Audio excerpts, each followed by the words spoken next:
जनपद चंदौली के पंडित दीनदयाल उपाध्याय नगर के अलीनगर स्थित समान विशेष विद्यालय में हिंदी दिवस के अवसर पर कार्यक्रम हुआ, जिसमें मुख्य अतिथि के रूप में युवा सामाजिक कार्यकर्ता लाल बहादुर ने मां सरस्वती के तैल चित्र पर माल्यार्पण कर कार्यक्रम का शुभारंभ किया तथा अपने उद्बोधन में हिंदी के महत्व को समझाया। इस दौरान कोर्स समन्वयक पुष्पा कुशवाहा तथा शिक्षिका संध्या पाल इत्यादि अपने विचार रखे। इस दौरान नूर हसन, रोशन, धनेश कुमार, प्रिया कुमारी, नेहा, यास्मीन, सुशीला देवी, रीमा कुमारी, भावना कुमारी, आकांक्षा अमन इत्यादि उपस्थित रहे। कार्यक्रम का संचालन संजीव कुमारी तथा धन्यवाद ज्ञापन नूर हसन ने किया। ये गलत कॉन्सेप्ट है, लेकिन हम सभी लोग इस चीज़ों को बदलें और लोगों को बताएं कि कोई भी विद्यालय हो, चाहे सीबीएसई हो, चाहे यूपी बोर्ड हो, सभी जगह पढ़ाई होता है और सभी जगह हिंदी बोली जाती है, हिंदी बताई जाती है। और सबसे ज़्यादा शुरुआत तो हम कह सकते हैं हिंदी की शुरुआत तो परिवार से ही होता है।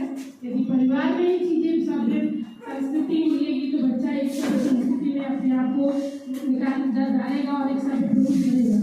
तो माना जाए सबसे सरल भाषा है, जिसमें कि हमारी जो बोलचाल की जो भाषा है वो इसमें हम क्या होते हैं ज़्यादा कंफर्टेबल होते हैं और उसमें ज़्यादा सुविधा होती है, क्योंकि हम यहाँ से निकलने के बाद खुद अपने हिंदी भोजपुरी पे आ जाते हैं।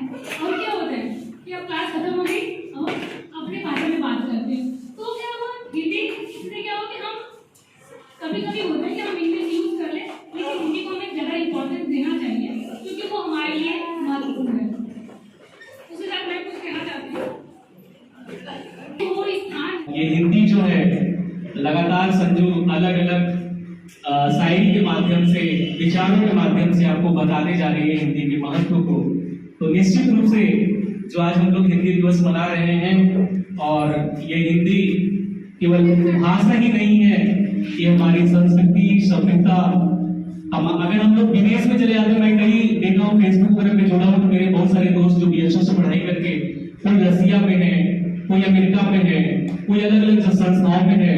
तो बीएचयू का हम लोग का एक अलग ग्रुप है, इंटरनेशनल ग्रुप है। तो निश्चित रूप से जब कभी कोई बात होता है तो वो वहाँ की भाषा नहीं बोलते कि वो रसियन भाषा में अपनी बात को या अपनी भावनाओं को अभिव्यक्त करते हैं, वो तुरंत चले आते हैं वो अपनी मिठास वाली भाषा, अपनी संस्कृति वाली भाषा हिंदी में।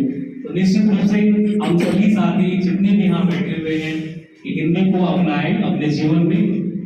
बिल्कुल मैं नेहा मैम की बातों का समर्थन करता हूँ कि हम सभी चाहते हैं, हम लोग की ऐसी मानसिकता बन गई है कि बच्चा अगर अंग्रेजी नहीं सीखेगा तो पिछड़ जाएगा। इस मानसिकता को बदलने की जरूरत है। रामधारी सिंह दिनकर साहब ने अपने कुरुक्षेत्र में अपनी रचना में कहा है कि वह नर नहीं नर पशु मिला है जो जिसको अपने देश का मान नहीं। तो जरूरत है कि हमको अपने देश का ये जो हिंदी है, ये जो हमारी शान है, उसको विश्व पटल पे रखने की जरूरत है। इसको लगातार अपने उपयोग में लाने की जरूरत है इसको, क्योंकि देखते हैं हम लोग देखते हैं बहुत सारे बच्चे ऐसे होते हैं जो सिविल की तैयारी करते हैं, तो लगता है कि इंग्लिश वाला ही अगर लैंग्वेज लेके चलेंगे तभी हमारा होगा, हिंदी का ले चलेंगे तो हम पिछड़ जाएंगे। बिल्कुल ये ऐसा बिल्कुल बात नहीं है। बहुत सारे बच्चे आपने देखा होगा रिजल्ट हिंदी में निकाल करके, जिसमें अपनी भावनाओं को, विचारों को आप अभिव्यक्त कर सकते हैं, वही भाषा को चुनिए। ऐसा कोई बाउंडेशन नहीं है कि अंग्रेजी करेंगे तभी आप एक सभ्य इंसान माने जाएंगे। सभ्य इंसान तभी माने जाएंगे जब आप विचारों से आप बुलंद होंगे। अतः हम सभी पुनः अपनी भाषा को विराम देते हुए मैं कहूँगा सभी को ढेर सारी शुभकामनाएं।